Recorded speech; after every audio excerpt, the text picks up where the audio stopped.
নমস্কার দর্শক বন্ধু। শিশুদের চঞ্চল হওয়াটা কিন্তু স্বাভাবিক। শিশুরা তো চঞ্চল হবেই। আর শিশু যদি চঞ্চল না হয় তাহলে কিন্তু আমাদের মনকে কিন্তু ভাবিয়ে তোলে।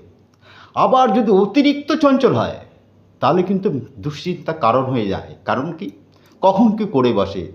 তাই অতিরিক্ত যদি চঞ্চল শিশু হয় তাদের শান্ত করবেন যেভাবে, কীভাবে না, শিশুদের যদি পুরনো কোনো জুতো থাকে, ছেলে হলে ডান পা, মেয়েদের হলে বা পা, সেই পুরনো জুতোর নিচের অংশ যেটা বলা হয় শুকতলা, ওই শুকতলাটাকে কেটে নেবেন।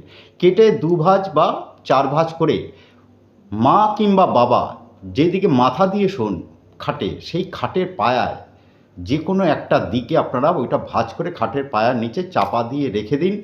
দেখুন কিছুদিনের মধ্যেই শিশুদের চঞ্চলতাটা, অতিরিক্ত চঞ্চলতাটা কমে গিয়ে তারা সুন্দরভাবে কিন্তু থাকবে এবং ভালোভাবে পড়াশোনাও তারা করবে। নমস্কার।